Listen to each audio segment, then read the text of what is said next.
दोन मार्च दिवशी 3:30 ते 5च्या आसपास एका मीडिया पर्सन माणसांनी राजश्री शाहू जे शिक्षण संस्था आहे प्राथमिक आणि माध्यमिक तिथून जे पोषण योजनेचं जे धान्य आहे, धान्य जे येतं ते धान्य त्यांनी बाजारपेठमध्ये विकतानाच जी गाडी जात होती ती गाडी पकडून MIDC स्टेशन मध्ये जमा नसते ती गाडी जमा होऊन सुद्धा अद्याप त्याच्यात गुन्हा नोंद नाहीये.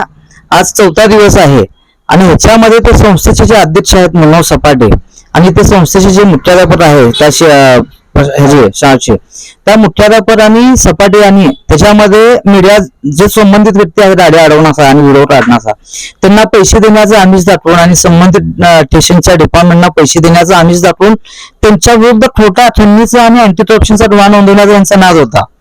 ह्या नादास डिपार्टमेंट आणि संबंधित मीडिया पर्सन गुन्हा नोंदवण्यावरती ठाम असल्याने त्यांनी तिथनं टाइम काढून घेऊन तुम्ही चौकशीसाठी पाठवा, अन्य धान्य वितरणमध्ये धान्य पाठवा, तोपर्यंत आम्ही बाटल्यांना मॅनेज करतो असं त्यांचं मत होतं.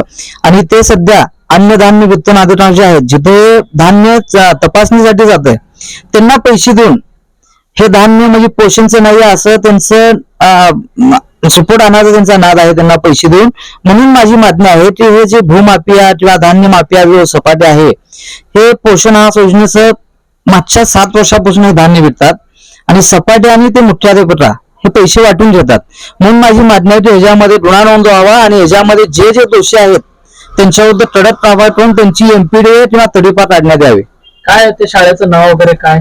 राजश्री शाहू मध्ये शाहू जुन्या वेडी मध्ये. आणि हे जे धान्य जे विकत घेतात जे माफिया आहेत, धान्य माफिया किंवा आहे त्यांच्या विरुद्ध सुद्धा प्रशासनाने आणि डिपार्टमेंटने त्यांची चौकशी करून त्यांच्यावरती गुन्हे नोंदवावे. म्हणजे भविष्यात कोणी धान्य माफिया असं पोषण आहाराचं किंवा स्वस्त धान्याचं धान्य देण्यास धजावणार नाही या विकत, म्हणून त्यांच्या विरुद्ध पण कडक प्रतिबंधात्मक हे कारवाई करण्यात यावी अशी माझी मागणी आहे संघटनेच्या वतीने. लोकदर्शन मराठी चॅनलला सबस्क्राईब करा, बेल बटनला क्लिक करा व लाईक करायला विसरू नका.